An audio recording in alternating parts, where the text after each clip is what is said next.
All right, ready to do this? Yeah. Make it happen. All right, woo! Hey, Brian. Hey, Tanya. How are you? I'm loving How are you doing? Good. Good to see you again. Happy to see you. Yes. Episode 15. Here we are. What is it, quince? Quince in Spanish? Tortoise quince. Yeah. Yes. Quince. I know very little stuff, but that's one of the things I know. Hey, my glasses disappeared. I don't know where they went. Uh-oh. Oh, well. Can you see or? Just...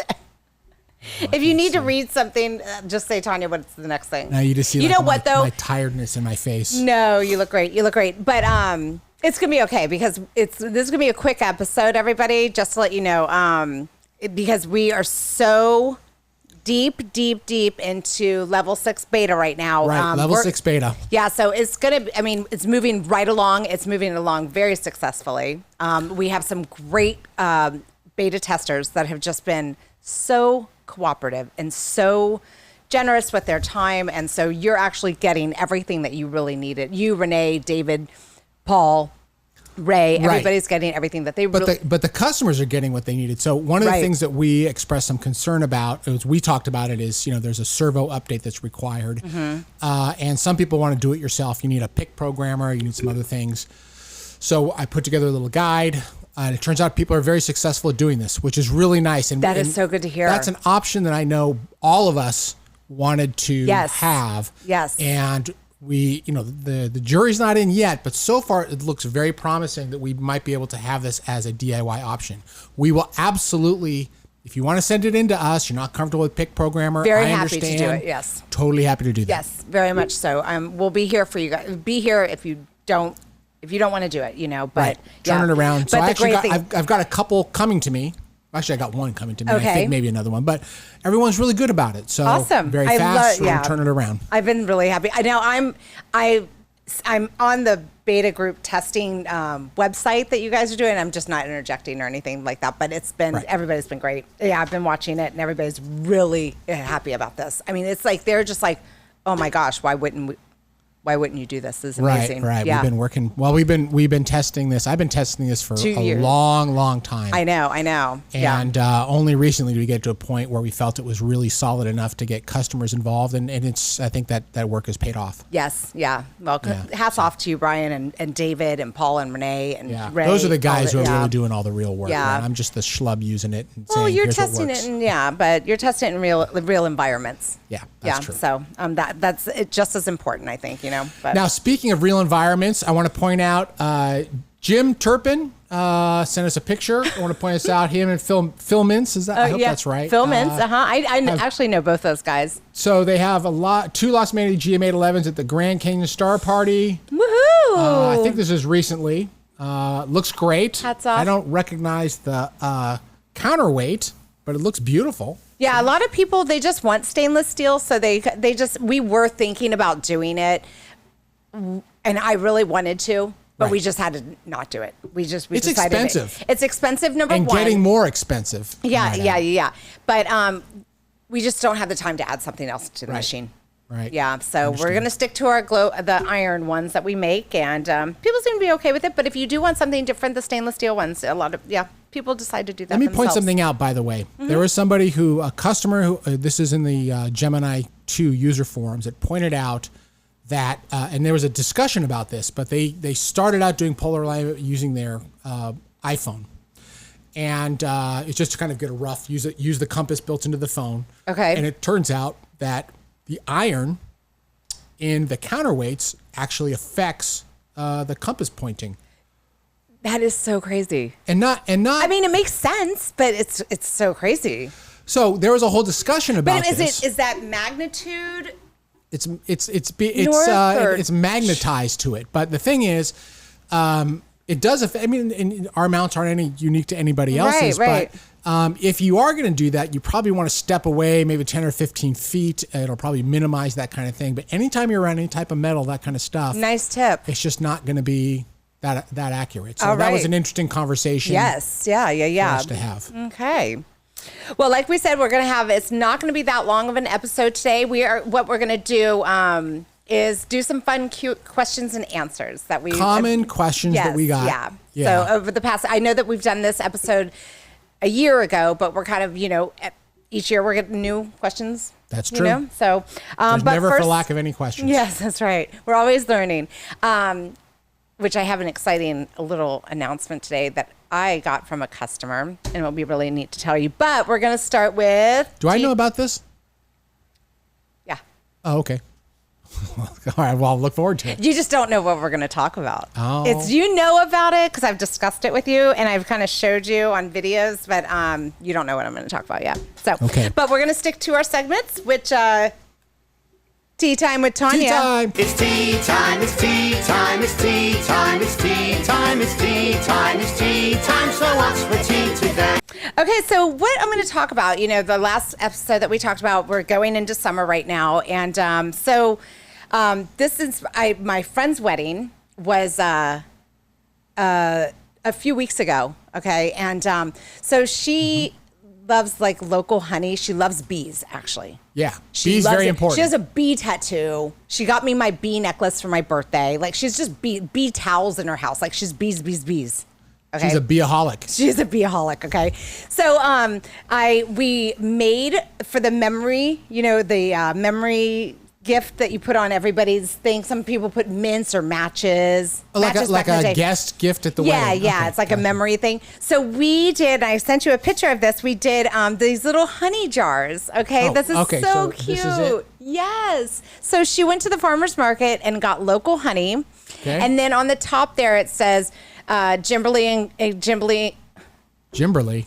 Oh my God. I made them like a Benifer. Gimberly. Oh my gosh, she is going to die laughing. She is going to die laughing. Tell her to watch this episode. She always watches the podcast. Gimberly. Okay, so for Gimberly, we did this together. I helped her. It was her idea. Beautiful. But it's local honey in there. Local honey is extremely important to our bodies. Right. Okay. And it can help with allergies. A lot of allergies. Indeed. Yes. So let me point out, if I may, is this? Yes, of course. Yes, you can. To cure, so I have big dogs. I have Irish Wolfhounds, and they get allergies too. Oh. So we get local bee pollen. Okay. Local bee pollen. Pollen. Okay. I think it's a little bit more of the pure stuff, and a little bit of bee pollen. Bee pollen. Okay. In their food every day for a year. Okay. So it takes it's got to be every day. Right. You have to get it in your body. And then you kind of, it solves your allergies. It's an amazing thing. I have the worst allergies. Like I have to use like a Flonase, but I'm going to do this. And I'm going to say 1 year from now and see if my allergies goes away. So I'm going to go to Bill's Bees, which I have a link down there. I'm going to go to Bill's Bees, which is a local bee keeper. I'm going to pick up some bee pollen and tell you. Bee pollen, yes. And you don't need a ton of it. Maybe just like like a half a teaspoon or something. Oh, okay. And it doesn't taste bad. It's kind of, I don't know if you ever had bee pollen. I think so, but you put it in smoothies. You can put it in smoothies, absolutely. Or you can eat it straight. I would not recommend eating it straight. It's kind of dry and weird. Yeah, it's like the little it's red. like eating cinnamon straight. Like not flavor-wise, but in terms of the texture. Yeah. Okay. So, and then, we have this. So so bee... So this is local beeswax, okay? And my daughter made these candles. Oh. I know, Sarah. You know Sarah in New York? Yeah, Sarah. Yes, my older daughter. I talk about Delaney a lot. I don't always mention Sarah, so it's not that I don't love her just as much as I love Delaney. I love her. I love both my children. You hear me always talk about my kids. I love them. I love them more than anything in this world. You love them so much that I am overwhelmed by the amount in which you talk to them about them. At least you know them. Yes, just through me. But you do talk a lot about both of them. But Delaney is here locally, so we had her as a guest. Yeah. So Sarah, she's a very, very creative person, and that's one thing I love about her. So she did make those. Okay, so she made me these. I hadn't clipped it yet, and she sent these to me. But that's local beeswax, which is another way. It's got a wonderful fragrant. Nice. So there's another way to really source and get rid of some of these allergies that you have. Okay, and then there was another picture of yes, that's when she gave those to her partner's grandmother, and that's her burning them. So those are the same candles, but for somebody else, and there they are, beautiful and burning. Yes, yeah. Very nice. So, so yes, that is my. Oh, and then okay. So one of our dealers, our German dealer, right? Okay. Telescope Services. So he, I think, built his entire shop out of his garage. Got so big, and right, then he started in his garage. Yeah. So he went and built this like state of the art building. Okay. Right. And he knows, like, he is such a bee advocate also, that he built a bee farm on top of Telescope Services. I think we have some pictures. Yes. He actually sent us some pictures of this. So yes. the roof is, here it is. Okay. This is the roof. Look at this. I mean, if you could see, I've seen this in real life. Okay? You've been out there? Yeah. Oh, I didn't know that. Yeah. I've actually been to this building, and it was like, I think 6 months after they had finished it. This is the roof. Yeah. We're talking, these pictures don't do it justice, everybody, but they literally, there's bees everywhere. Yeah, everywhere. You don't really see this, but it's clear. And this is on the roof. This is on the top of the roof. Yes, this is on the roof of Telescope Services. It is the roof. Yeah, and then so when you go, it's really cool. They have like 3 levels. The 4th level is the roof, but the 4th level is this amazing kitchen barbecue set, outdoor patio, so they do nighttime astronomy up there. Wow, that's cool. For all cool. their customers. Yeah, for their customer base. Isn't that great? Wow, that's great. They're great dealers to work with. Fantastic. So, yeah. So that's my tea time with Tanya. Do local beeswax. Okay. Bees super important. I mean, I'm sure we all say things like that and not really mean it, but boy, bees are just critical. I try to do a gardening that is native plants. Okay. Because bees and butterflies and everything really need that kind of stuff. They do. They need to pollinate. So it's very, very important. And by the way, putting out a little bit of water also helps them, like a dish with some marbles in it or something. Yes. So I have a pool because it's burning hot. But a lot of times I find insects will come and try to drink water, and because it's a pool, right? So okay. it's just a big surface of water, they drown, which is sad. You don't want to see insects drown. No. So if you get a little plate and put some marbles in them, just regular marbles. Oh, marbles. They make special plates like this, but the idea is that the bee can land on the marble, drink a little bit of water, and then take off. So I love this. It's only a little bit of water in there. Yeah, that's great. Yeah. Now, and then who was Ian? He just picked up a mount from us, and he has a bee box in his backyard. Oh, yeah. Yeah, those are getting really, really popular also. Putting a bee box, and then he's got he's constantly has a camera in it, and he watches it. Like people do that with owls and stuff. Cool. Yeah. So, I mean, it could actually be something really fun that you do with your kids and helping the environment. Indeed. That's fantastic. So. So that's my Tea Time with Tanya segment. Thank you, Tea Time with Tanya segment. Maybe I'll put a little banner at the start of that. We'll cut something in there. Okay. Yes, please do. If you see a banner in there, I just put it in afterwards because I felt bad. That put a banner in there. Up. Yes. All right, and now we're gonna do the Observatory Talk with Brian.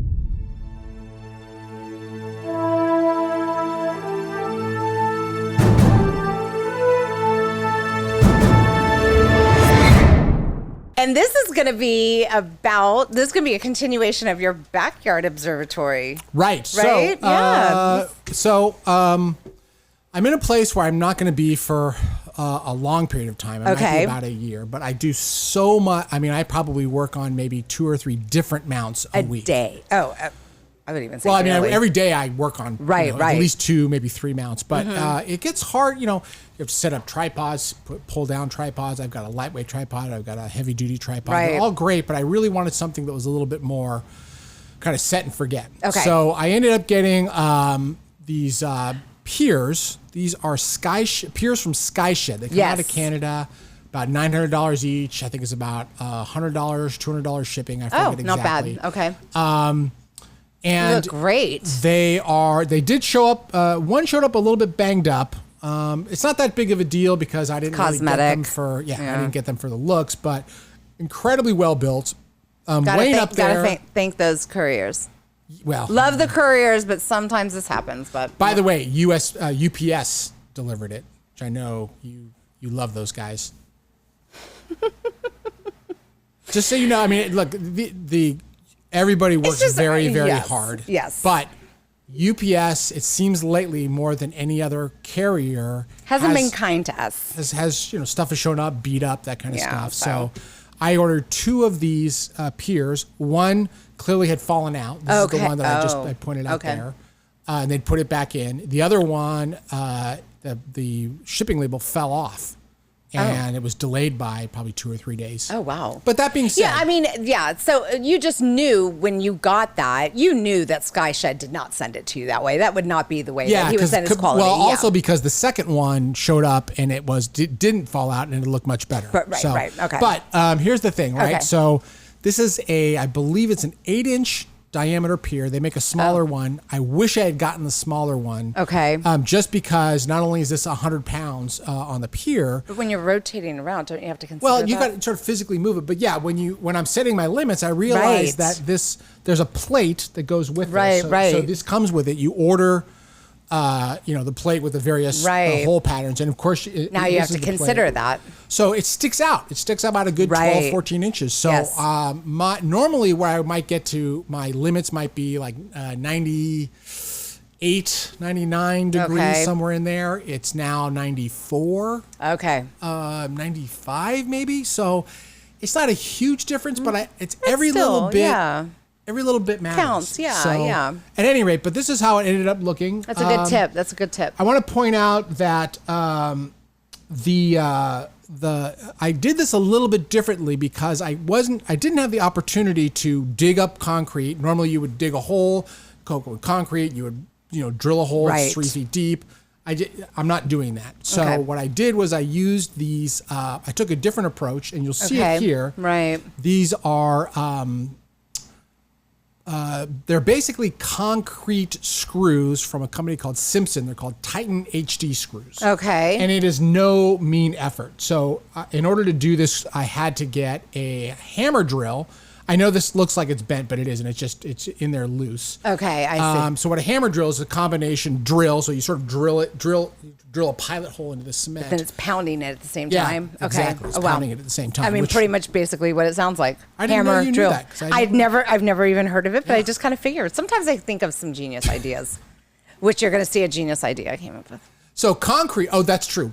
But concrete requires a little bit of both. So I had to buy that. And then to actually screw these things in, I had to get this impact drill. Okay. And they call it impact wrench. This thing, by the way, is monster. I mean, it's like this big. So, if you're holding it, can you imagine a 2 hands. drill? Right. But it's the same drills that the guys use in NASCAR when you see them, they go, Yeah. And it is super impressive. Wow.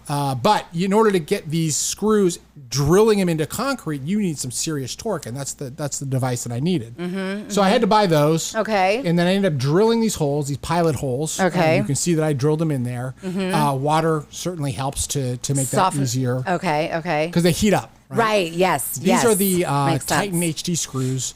If anyone's considering doing this, I mean, I'm happy to talk to them offline. You can drop me a line. But the holes on the bottom of the pier are 1/2 inch. So I'm like, 1/2 inch Titan HD screws, which are about $15 each. And it turns out that that's a bad idea.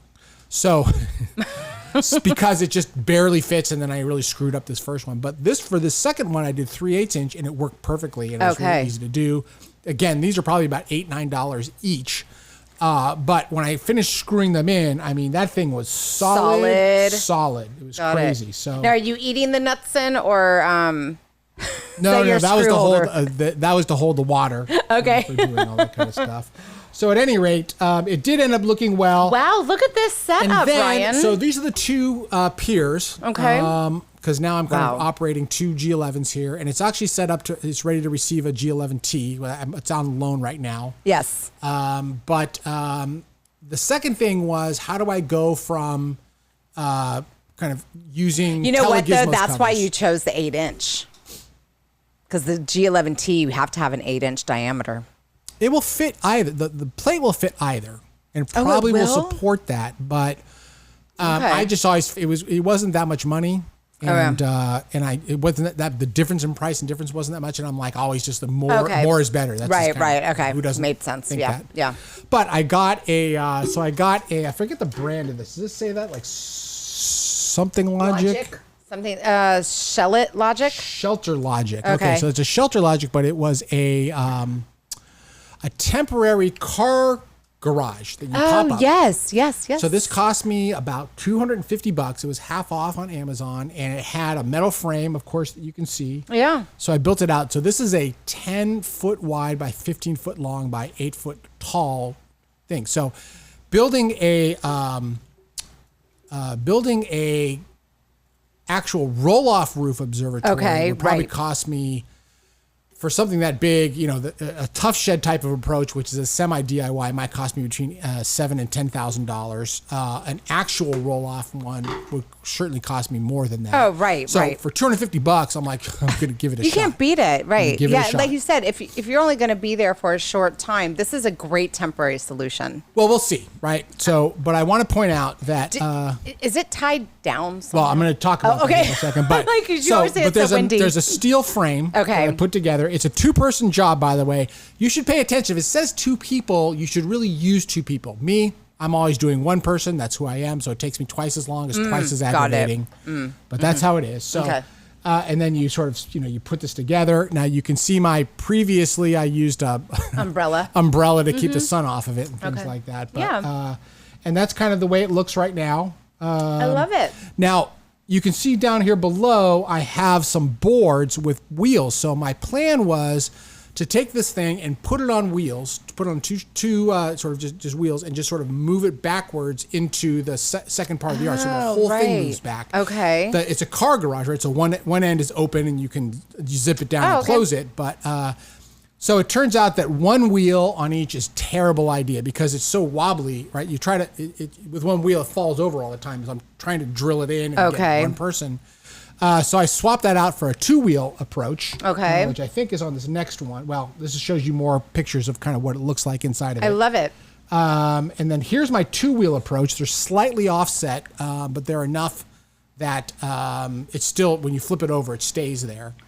And then what I do, and you can kind of see, you can see there, I've attached it, and then I had to put this sort of support bracket between, because when you have just 2 kind of like skis, they flop around a lot. So I had to put 1 support bracket in the back there. And then what I do is I sort of put this kind of, I just did this right before I came down. Okay. But just kind of put out some boards. I got to dig them in, but man, this whole thing is super easy to move. Oh, that's so cool. So basically for the total of maybe, including the tools and everything, maybe about $700-800, I've got a great 10 by 15 roll-off roof observatory. I love it. And it makes life so much easier. I have a feeling you're going to get a lot of emails and calls about this, just FYI. But you know what? I was thinking, because, I run both divisions here at Hollywood General Machining. But what if you would have done the four clusters of the spider dolly and put like PVC down the thing and just... Is this the part, because we talked about it in the last podcast, where I'm going to get like free stuff from Losmandy? Is that... I'm sure we could have done something. Yeah, free. Yeah, it's not going to happen. It's fine though. It works perfectly well. I'm happy with it. Now I did post to there's a Facebook group called Home Observatory and DIY or something like that. Okay. And I was rightfully. Everyone who posted said like I had one of these and it blew away at the first big wind. And they couldn't say enough bad things about it. And I understand, right? This is not designed to be a permanent solution. Right. This is designed to be something that's temporary. And also, a lot of these guys, you look at their solutions and they're in the middle of the desert in New Mexico. Right. So it's not like, I don't expect this to survive, out in the wild. This is between 2 garages. It's relatively sheltered. I have an idea for how I'm going to anchor this thing to the concrete or tie it down. Yeah. But, for $800, yes. Like they say, there's give and takes in every scenario. Yeah. Either you're spending a ton of money and you get the best of the best, or you spend less money and you have some things to deal with. And so I will spend the big money when I sort of land where I'm going to end up landing. Exactly. Yes. But, this is a great temporary solution. Let's see. So that's going to work. I'll look forward to that in episode 16. hearing how it went. Okay. Okay, so that is my observatory talk. As I mentioned, it's winter in Atacama, so the telescope's not really that active right now, but I should have some images next time to talk about. Excellent. Excellent. All right. Observatory talk. All right. Excellent. Thank you for that, Brian. That was great. I enjoyed seeing that. So this time we are just going to do, this is going to be it will be a good one, but it'll be a simple one. I think it's always good to do these, the Q&As, okay? So these are the kinds of questions, and I don't know all the ones that you're going to tell me, right? So, but these are the questions that we get from customers, either in the forums, in email, and we do get a lot of them, but we want to try to answer the ones that we get the most of, right? Yes. And then I'm going to save my surprise toward the end. So wait, I thought no surprise now? No, you got to keep watching, people. All right, let's get some answers. Let's get some answers to these questions. How about that, Brian? Okay. All right, I'm going to ask them. Okay. I'm ready. I'm ready. I am going to ask you USB versus Ethernet. Which performs better? So I assume this means that the Gemini 2 has an Ethernet connection and a USB connection. Correct. It also has a serial connection, but that's not very popular these days. That's true. We do have a DB. It's an RJ style connector. Yeah. But I don't think I think these are the two preferred ones. Yeah. Okay. And USB really is serial. It's just a more convenient form factor. Okay. Correct. So there's some misunderstanding, I think, about this. USB and Ethernet from a tracking and pointing perspective. So once you get it hooked up to your computer, you're using, your imaging, doing whatever, has no performance difference, no appreciable performance difference at all. You want to use USB, that's great. You want to use Ethernet, that's great. Okay. No problems at all in the vast majority of cases. There are fringe cases that have to do with, extreme kind of tracking types of stuff, but generally either is going to be fine. Okay. The main difference is that with Ethernet, you can access the Gemini's built-in web server and the built-in FTP server. You're just not going to have access to that in the USB. And for a lot of people who are using them out, that may be a surprise to them, which tells you how often you actually really need that kind of stuff. It's just not, just not that critical. Okay. All right. Excellent. All right. There you go, everybody. Okay. This is you. Okay. What is USB-A used for? The USB-A port? On the Gemini 2. The Gemini 2, and again, this is the Gemini 2 Mini. This is the currently shipping product, right? Yeah. It's been shipping since what, 2000? 10 years, maybe. But the Mini, has the Mini been shipping for 10 years? I think so. It's been shipping for a super long time. At least 8. Yeah. At least. Okay.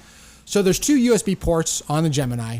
There is a square one. It's called USB-B. Okay.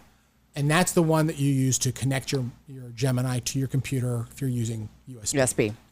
There's the USB-A, which is the long flat one. Right, okay. And that is used just as power. In fact, I think with the last couple of years, we renamed it to USB power. Oh, okay. It's 500 milliamp available power in the USB format. Mm-hmm. And in fact, actually, I was. Do you utilize that? I do. Okay. And I wanted to show you some picture. You know what?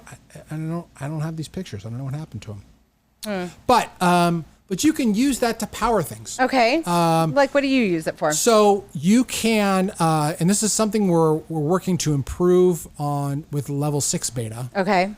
You can use it to power a little micro router, like a little. A lot of people use them for connecting things up. The problem historically has been, and you can actually use it today, but the problem with the Gemini has been that the Gemini, when it boots up, takes about 10, 12 seconds to boot up. Right. And in that time, it will look for a DHCP address, right? It sort of goes out and says, is there a network out there that can give me an address? And if not, then it sort of says, well, I'm just going to default to my internals, turn it off, and you're off and running. Well, when you turn on power to a micro router, it's typically about 90 seconds in my experience, 90 to 120 seconds for it to boot up and be ready to deliver an address. Got it. So with level 6 beta, you can plug in the micro router into USB-A, power it. You can set the timeout to be as long as 180 seconds, I think. Okay. And it'll give that time for the router to boot up and be ready, and then the Gemini will actually be ready to go at that point. right. So works great that way. I did show you some exampple. In fact, you and I had kind of gone back and forth. Yeah. I charged my headlamp Headlamp. while I was waiting around, sitting. I'm like, free port, why not? Right. And I also plug in my Wyze, W-Y-Z-E, Wyze outdoor cam in that, Okay. and it powers that so that I can actually watch and see what's going on kind of thing. Nice. Okay. All right. Let's see. I just got a couple more, and then we're going to get to our big announcement. Okay. Big announcement. Oh. Big announcement. I remember what the big announcement was. Okay. So I had a customer call the other day, Okay. and she was a little upset with her polar scope and the mount. Okay. She said, I guess there's like red dot. Do you know what? I don't know what she was talking about, but you explained versus the polar scope or something. It was like off or right. something. Right. And I was like, Brian, and I pinged you about it, and you said, oh, Right. this is what. And so you explained it to her, and all of a sudden she was so happy. She's like, oh, perfect. Thank you so much. I mean, it was.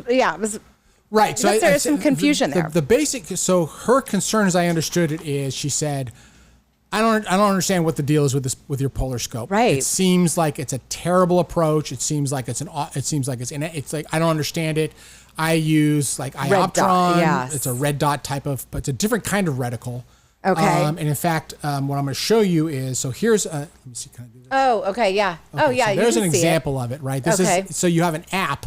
Okay. And that it shows the reticle, and then whatever time of day based on your location, it will actually show you, put a little dot of where you're supposed to put Polaris. Okay. Okay. So that was her experience of how to use a polar scope. Okay. And ours, of course, has a reticle that shows you the Diagram, constellations, right. and it shows you the position of Polaris, and you can put it in this, and then it has positions for second and third star, Right. and also the epoch. So as Okay. time goes on, it will sort of show that.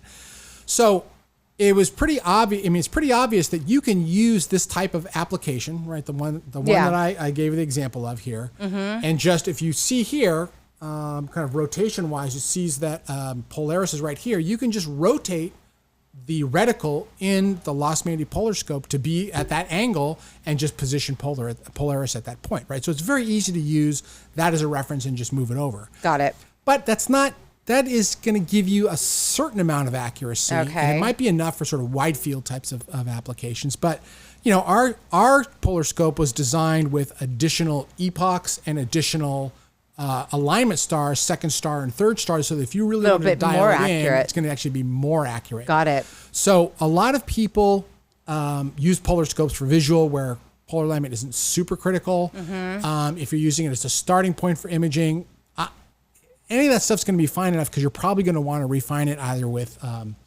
Polemaster Right. or with SharpCap, or Okay. you've got a lot of 3-point polar alignments with ZWO, Right. ASIAir, and Nina amongst others. So that. I think that she figured out that was actually kind of a better approach, but Okay. she could still use the approach that she was familiar with. Okay.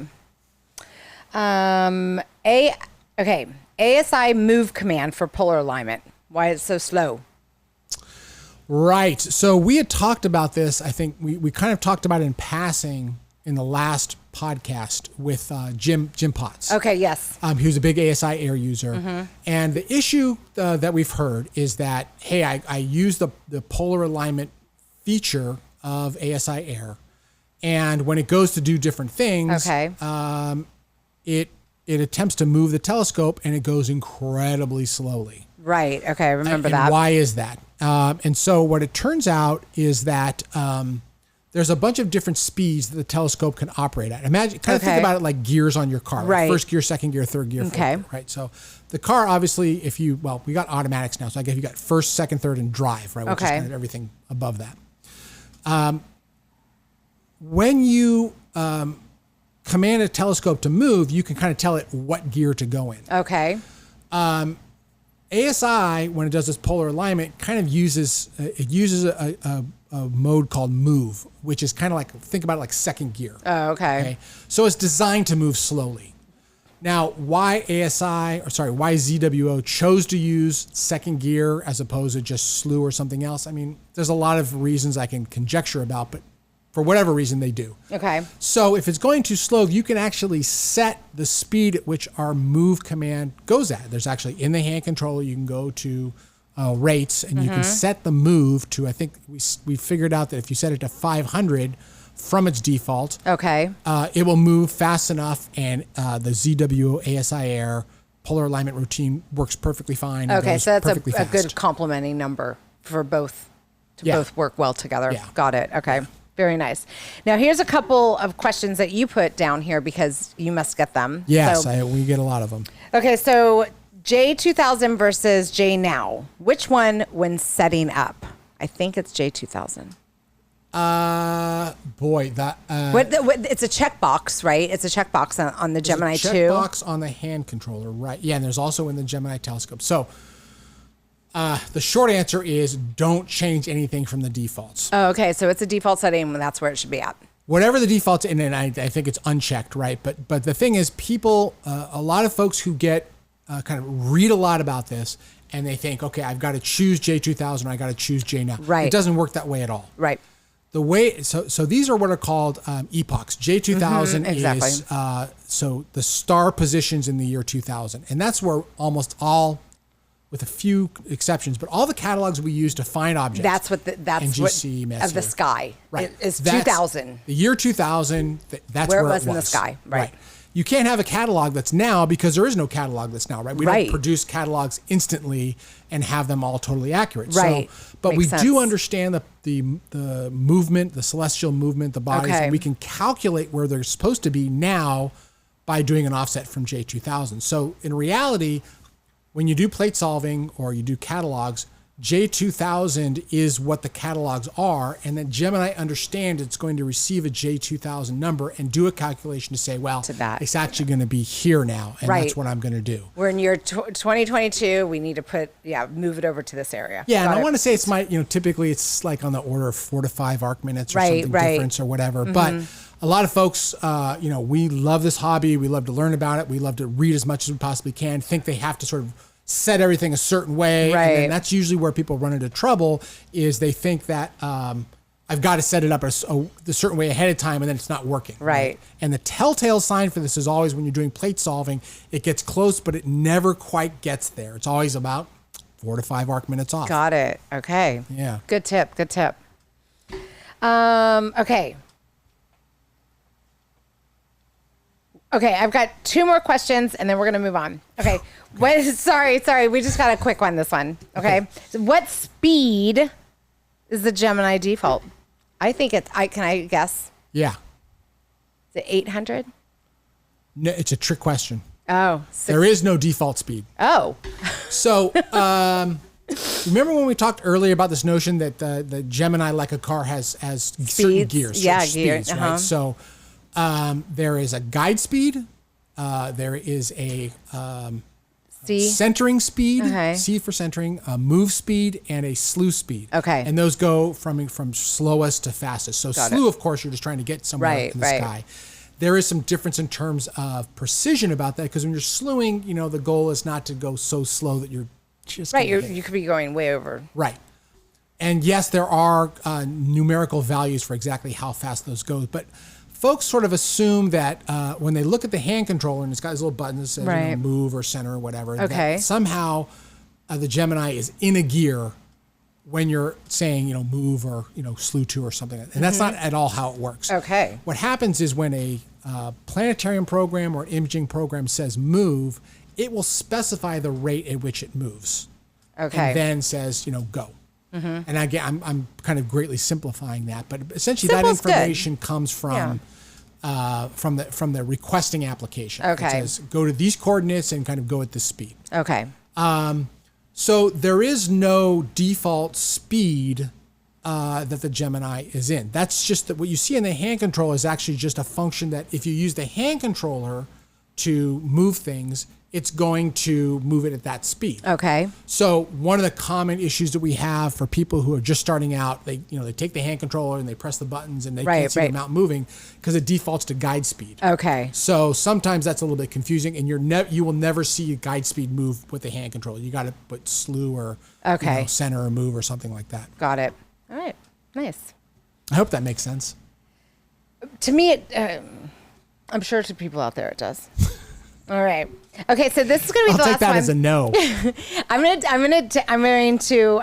This is going to be the last question, just because I think it's a great question, and that you're going to want to when it comes to level 6.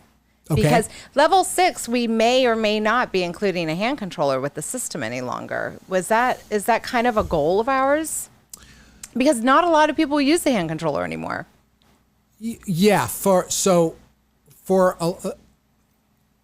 There is a increasing trend, and I think it's a good one, that more and more people are doing automated imaging, automated all-night imaging. Mm-hmm. And it turns out you don't actually need the hand controller to do that. Right.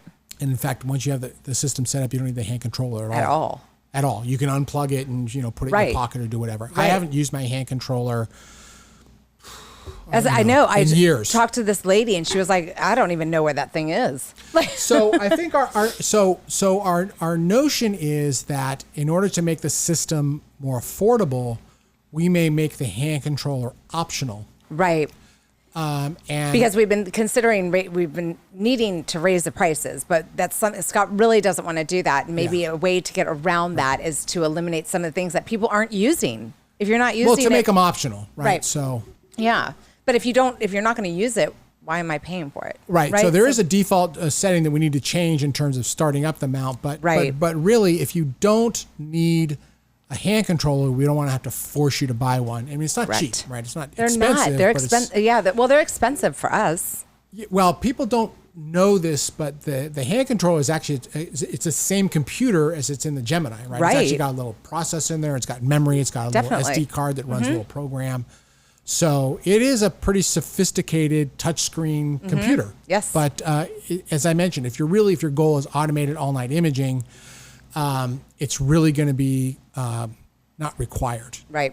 And as you know, we're going to talk in a future episode. We have somebody coming on who's built a very interesting accessory that makes remote automated imaging with a Losmandy mount possible in all circumstances. And that's to do with whether you lose position of your mount and how you recover that. I've seen it. Cool. Yeah. So it's not really ready, but yeah, I'm really excited about that. It's going to be really cool. Fab. So keep watching our awesome That's coming podcast, our live from Burbank podcast. Okay, so here we go. This is what we're going to talk about.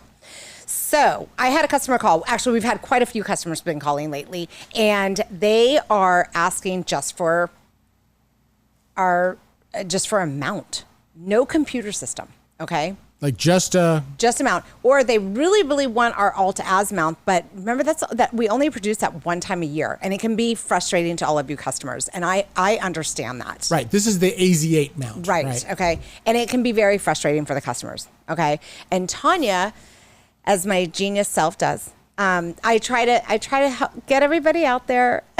I try to get everybody what they want. Okay. And Scott's just, it's just kind of difficult. Yes, you absolutely. I know you are always beating up everybody at the shop, saying, "How do we get the customer with it?" I mean, it's true. Like I'm not blowing smoke up your skirt. Yeah, no. But it's so I had a customer, and so I said, Scott, can we just add the customer said, can I just not get gearboxes or anything, just add slow motion knobs to it? And Scott said, yes, we can. So Scott gave me the mount. Okay. He gave me a GM8 mount with slow motion knobs on it. And this is a regular sort of German equatorial type mount. Right. And it was readily available. He was upset that it could possibly be 6 months for him, 6 months to a year for him to get. And he was just like, what? And I understand that. Right. I understand that. Especially because we're producing mounts every year. So if I can give you this Alt-Az mount that we're going to do with slow motion knobs, no gearboxes, no motors, no anything, it will have, we will be delivering this it will be in full-time production now. Okay. Wow. Yay, Scott. So so this customer suggested it and we took it to the next level. So we are actually going to make the AZ8 mounts part of our modular mount system and it's going to be readily available. That's phenomenal. Yes. So Scott briefed me a little bit on this. Okay. And you were telling me about that. So as I understand it, there is an Alt-Az kind of accessory kit, right? Accessory kit. This will be a do-it-yourself. It's not going to be a tucked motor nightmare. Yes. So it's not going to be like sending right. something. No, this is going to be but yourself. with this accessory, you can convert a German equatorial mount design into an alt-az system. Correct.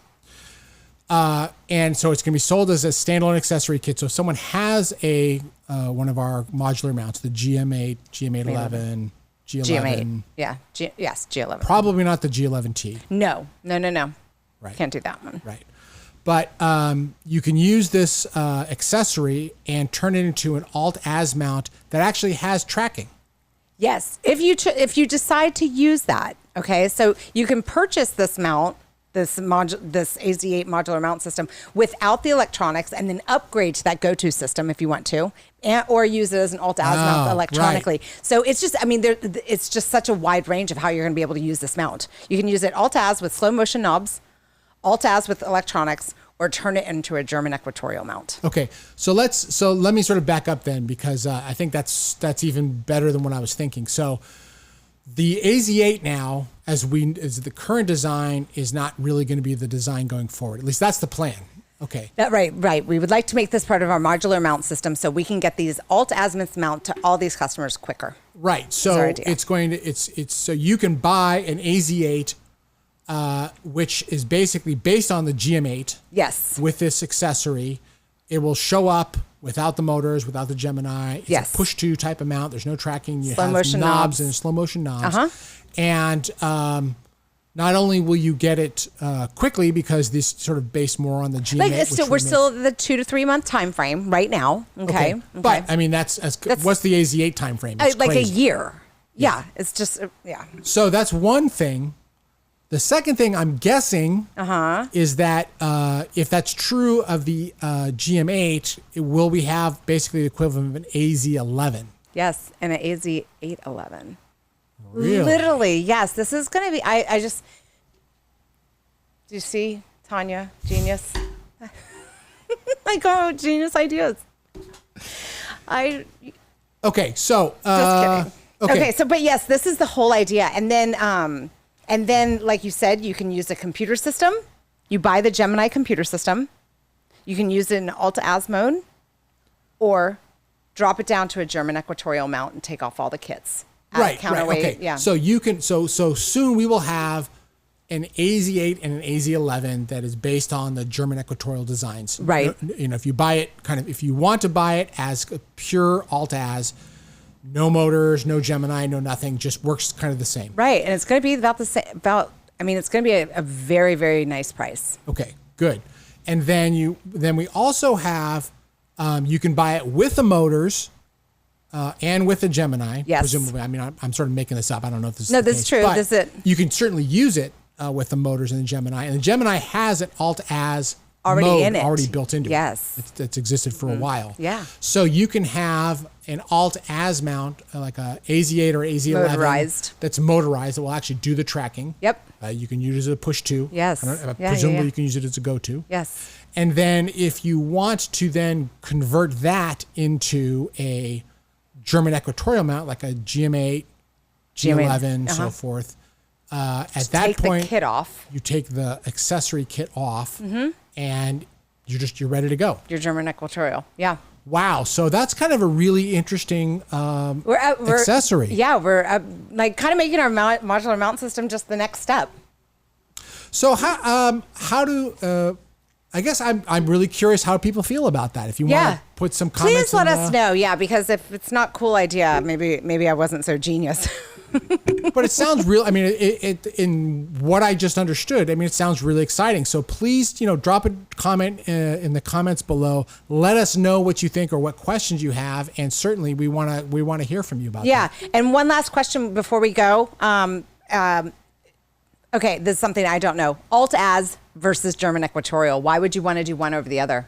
Scott said mainly because you don't have to use counterweights. You mean for the alt-az? Yeah. Well, I'm sorry.